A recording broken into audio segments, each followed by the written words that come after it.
nossos objetivos de hoje? Refletir sobre a relação da avaliação com as metodologias e concepções de educação ao longo da história do Brasil. Considerar o papel do educando no processo avaliativo ao longo da história. Considerar o papel do educador no processo avaliativo ao longo da história.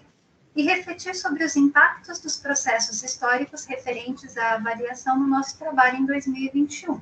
Então, olha só, são bastantes objetivos. Na verdade, são bastante pontos para a gente refletir.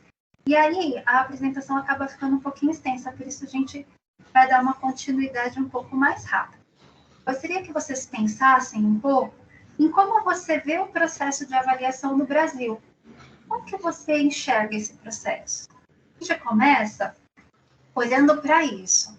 Como que nós enxergamos a avaliação no Brasil, né? Como que a gente enxerga esse processo? Então, a partir de agora, a gente vai começar a conhecer um pouquinho, bem pouquinho, porque a história é muito longa, né? Então, a gente vai ter que falar um pouco rápido sobre como que era entendida, era vista esse processo de avaliação educacional lá da colônia até a Primeira República, tá? Então, a gente vai começar a refletir. Mas para a gente refletir a respeito disso, antes, eu vou pedir uma gentileza para vocês. Eu vou pedir para nós nos colocarmos no papel de observador, de espectador, sem fazer juízo de valores. Isso é muito difícil, né? É a tal da empatia, de se colocar no lugar do outro. Por que sem fazer juízo de valores? Porque, assim, tendo os valores que nós temos hoje, aquilo que nós consideramos de sociedade, de pessoas, a gente tende a julgar o que aconteceu lá em 1500, né? Como pode? Eles faziam isso onde já se viu? Em 1500 eles tinham uma outra realidade social, né? Em 1600, outra realidade. Assim como nós temos uma realidade hoje que é muito diferente daquilo que foi há 10 anos atrás, né? Ou que pode vir a mudar daqui a 20 anos, algo que a gente considera absolutamente certo hoje, a gente pode mudar, né? O que está acontecendo conosco hoje? Esse ensino híbrido, esse ensino remoto, quando que nós imaginávamos que isso podia acontecer? Se alguém me falasse isso há 20 anos atrás, quando eu comecei a dar aula, eu ia falar, imagina, né? Mas hoje a gente está vivenciando. Então, cada momento histórico, ele é único, ele tem as suas peculiaridades. E quando a gente estuda esse processo, a gente precisa tentar se colocar no papel de espectador, sem fazer o juízo de valores, de olhar e falar, mas isso está certo ou isso está errado. A gente pode até depois julgar dentro daquilo que a nossa realidade oferece. Mas no momento em que a gente estuda, o ideal é nós nos colocarmos só nesse papel de tentar entender o que aconteceu, para a gente entender o nosso sentimento hoje, a nossa posição hoje, aquilo que a gente entende sobre aquilo, tá bom? Então, antes da gente começar a falar, eu gostaria de ler para vocês esse trecho de um texto do Lucchesi. Ele é muito importante porque ele vai ajudar a gente refletindo ao longo daquilo que a gente vai estudando hoje. Então, ele diz assim, em síntese, o ato de avaliar é constitutivo do ser humano. Não existe conduta humana que não tenha sido escolhida, consciente ou inconscientemente, com base em alguma qualificação da realidade. A qualificação da realidade subsidia nossas escolhas, que acreditamos ser sempre a melhor, desde que ninguém escolha alguma prática, algum ato tendo em vista obter resultado negativo. Sempre escolhemos da expectativa de que obteremos um resultado positivo, ainda que esse positivo possa ser positivo somente para nós e não para os outros, no nosso entorno ou para a humanidade. Não existe ato humano que não seja precedido de uma avaliação, seja essa avaliação inconsciente ou consciente. Usualmente, as avaliações inconscientes implicam em atos intempestivos. Somos tomados por eles, mas as avaliações conscientes nos subsidiam a entender a melhor solução para os impasses com os quais nos defrontamos no dia a dia. A avaliação, ao lado do conhecimento factual, é constitutivo de cada um de nós. Olha só, toda essa citação ela é muito importante, mas agora a gente vai começar a pensar nesse trecho. Sempre escolhemos na expectativa de que obteremos um resultado positivo. Independente de eu achar que esse positivo é positivo para todo mundo, ou dos outros acharem que não é positivo. Quando a gente avalia, a gente sempre espera que seja o melhor, né? O outro pode achar que não é, a história pode mostrar que não é.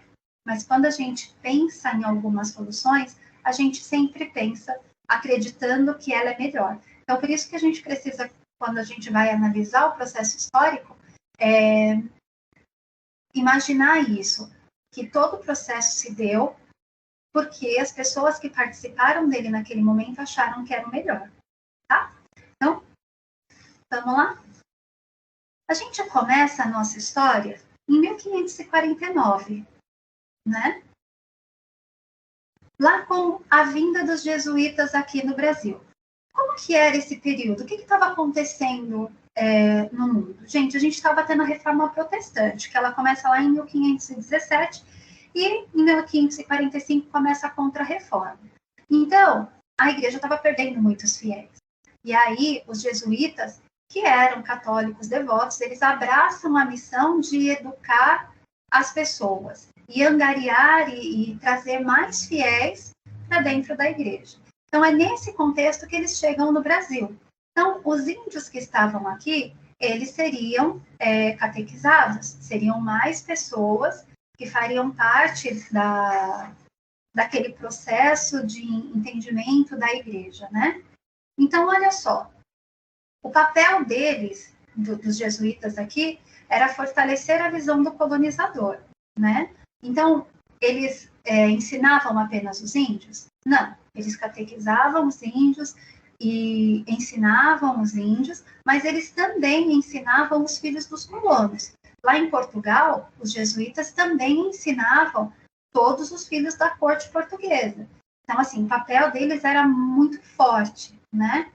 Bom, os jesuítas, eles estudavam muito, eles gostavam da filosofia do Aristóteles. Mas, além do Aristóteles, eles também praticavam todo aquele estudo do Comênios. Então, quando a gente fala de Comênios hoje, a gente olha e fala assim, ele é o pai da didática. É mesmo, ele trouxe ideias inovadoras, e essas ideias, o Comênios era contemporâneo dos jesuítas dessa época. Mas as ideias dele foi incorporada em toda a estrutura organizacional dos jesuítas. Então, o Comênios, que era um pedagogo e tinha um forte papel religioso, ele falava que precisava se otimizar o ensino, né? Mas ele achava que você otimizava com método.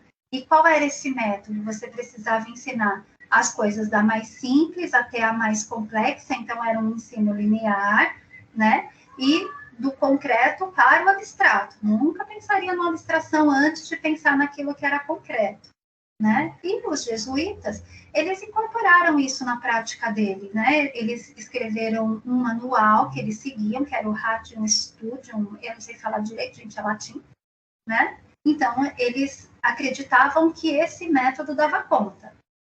E uma coisa que o próprio Lucchesi traz, e eles também traziam na prática, era assim, precisava saber se o aluno sabe aquilo que foi ensinado ou não sabe. E aí, eles aplicavam os exames, né? Que era o tipo de avaliação que eles utilizavam. O instrumento que eles utilizavam era o exame final.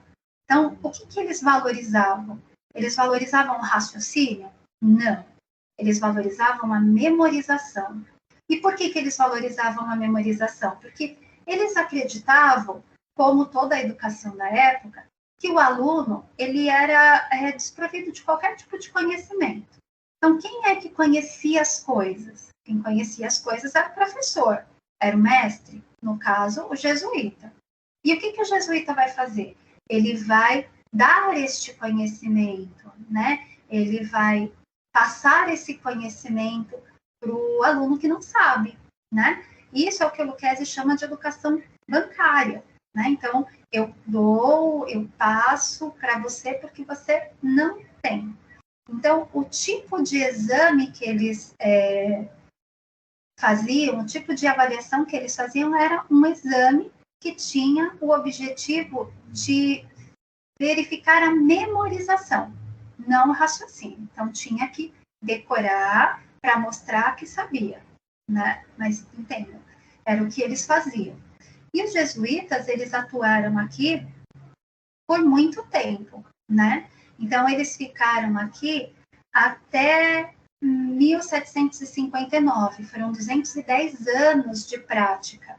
Então, foram 210 anos de formação de sociedade brasileira, de princípio de sociedade brasileira, e foi justamente nessa formação que a gente começa a entender o que seria essa avaliação, né? Lembrando, gente, educação ainda não é para todo mundo, é só para algumas pessoas, tá? Não são todos os índios que podiam ser catequizados, eram só aqueles escolhidos. Então, a gente também tem bastante coisa dentro desse processo. Bom, mas aí, em 1760, o Marquês de Pombal, ele está lá observando o que está acontecendo na Europa, e é justamente quando começa a Revolução Industrial, né? Então, dentro da Revolução Industrial, tem muitos aspectos que precisam ser considerados. Outra coisa, já tinha passado o período da Reforma e da Contra-Reforma, né? Então, agora eles não acreditam, não aceitam só a comunidade católica, eles aceitam a comunidade católica e a comunidade protestante. Então, por conta de vários outros fatores além desses, os jesuítas são expulsos de Portugal e são expulsos do Brasil. E aí o Marquês de Pombal, ele cria a escola pombalina, né? Então, é aí que se institui a escola pública e laica. Por que laica? Porque antes ela era oferecida e regida pela Igreja Católica. E agora não.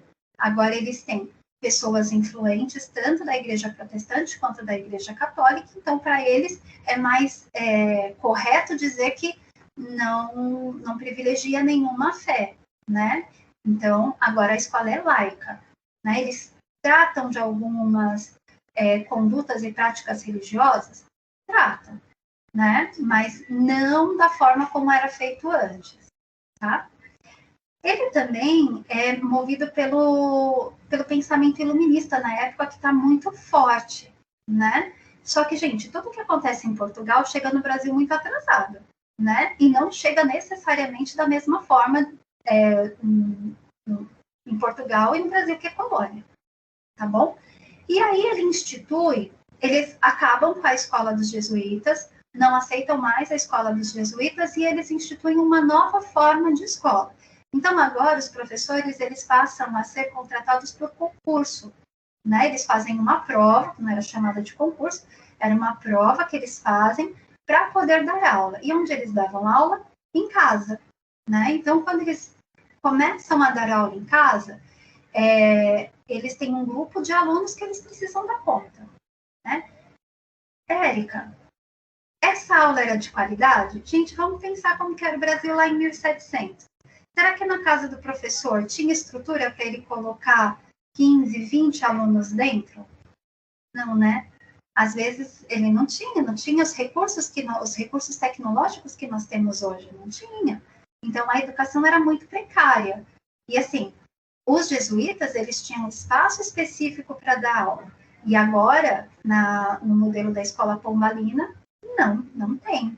Então, isso faz com que a qualidade da educação caia muito, né? Começam a surgir algumas escolas que são escolas protestantes e algumas famílias que são aquelas mais conservadoras e que continuam professando a fé católica, elas não aceitam a troca do modelo jesuítico pelo modelo pombalino, né? Então, algumas escolas continuam funcionando com os jesuítas, embora eles tenham sido expulsos. Eles não podem mais praticar as coisas abertamente, mas algumas famílias continuam tendo uma educação oferecida por eles.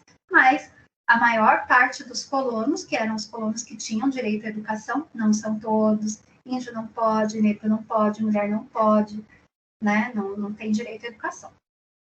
Alguns colonos, eles têm esse tipo de educação que é oferecida. E como que era a avaliação nesse período? Bom, eles instituem a avaliação do professor. O professor era avaliado pela Câmara Municipal. A Câmara Municipal é instituída no Brasil em 1500, 1520, lá quando vem as capitanias hereditárias para cá.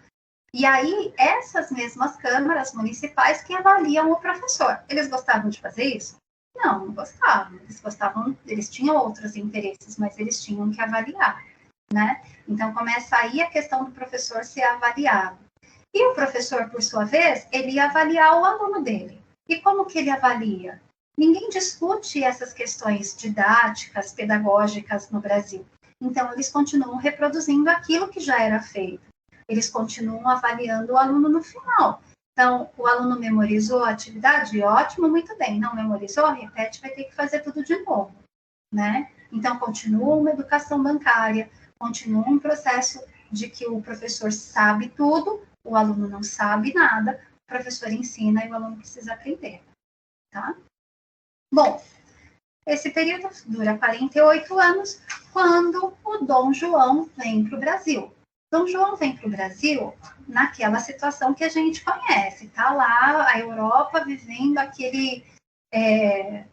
aquela situação toda com Napoleão, e tem guerra, e tem um monte de coisa, o Dom João fica numa situação bem complicada lá com a Inglaterra e a França, né, porque o Napoleão quer que ele declare guerra à Inglaterra também, só que ele é parceiro, Dom João é parceiro comercial da Inglaterra, ele não quer fazer isso, eles dependem muito da Inglaterra, então o que ele faz? Vem para o Brasil, né? E quando ele chega aqui no Brasil, ele olha assim e fala, caramba, não tem médico, não tem advogado, não tem essas coisas. Como que a família real fica no Brasil se não tem uma condição de desenvolvimento igual de Portugal? Então é complicado, né?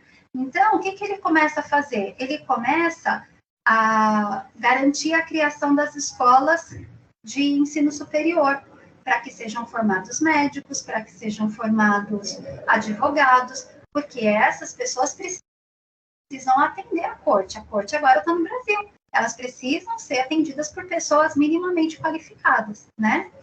O foco do desenvolvimento agora do Dom João é sobre a necessidade do avanço social, né? Então, ele está olhando para outras questões? Não, ele está olhando para a necessidade do avanço social que existe naquele momento, né? E a educação primária?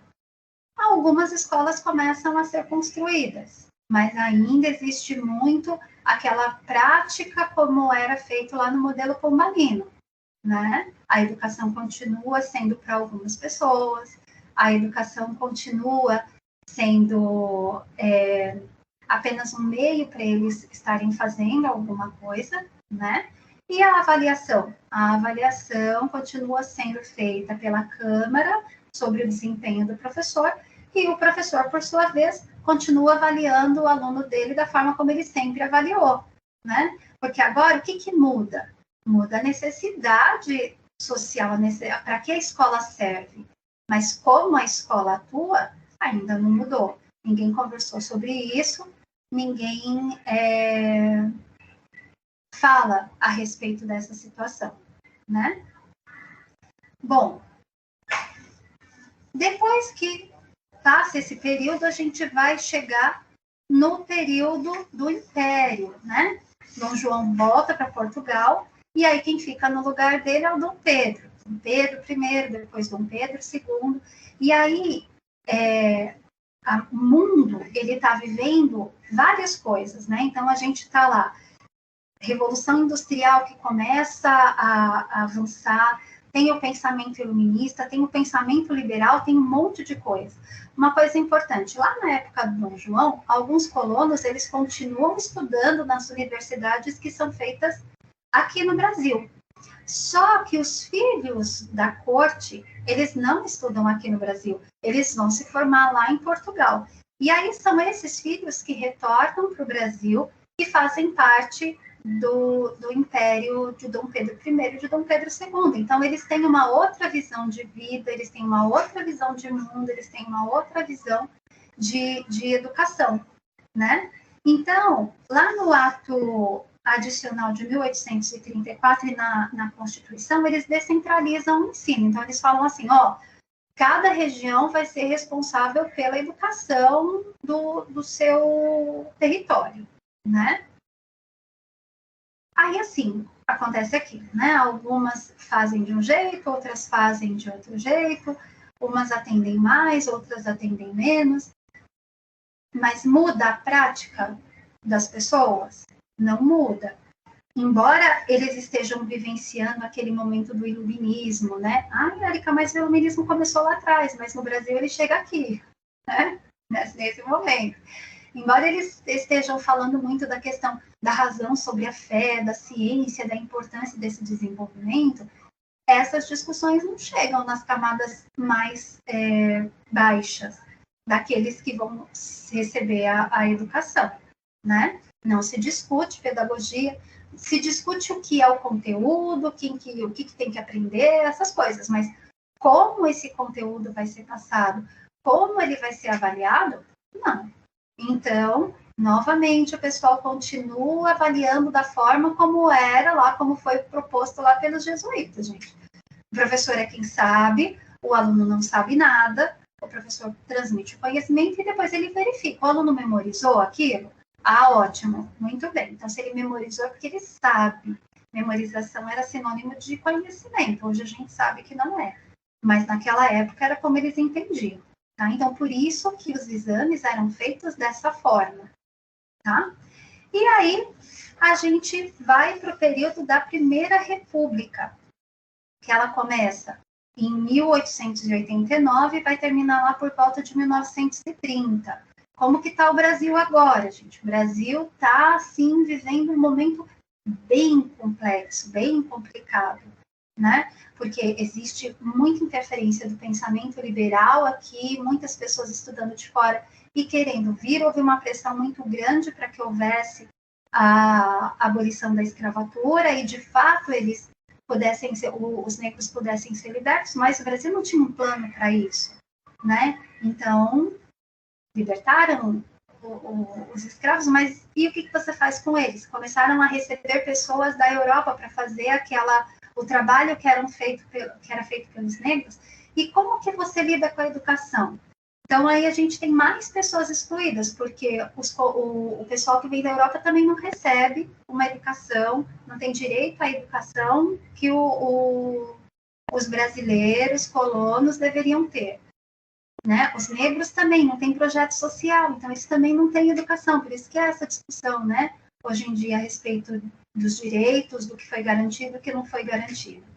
Né? A mulher também não tem direito, né? Se é uma mulher que faz parte da realeza, da corte, tudo bem, mas quem não tem, tem. Então, assim, as leis que eram escritas, os decretos que eram escritos garantindo uma educação para a população, era para essa população muito pequena, então nós não tínhamos muitas escolas, né? Então, continuava-se aquela prática escolar que vinha se arrastando desde a época dos jesuítas.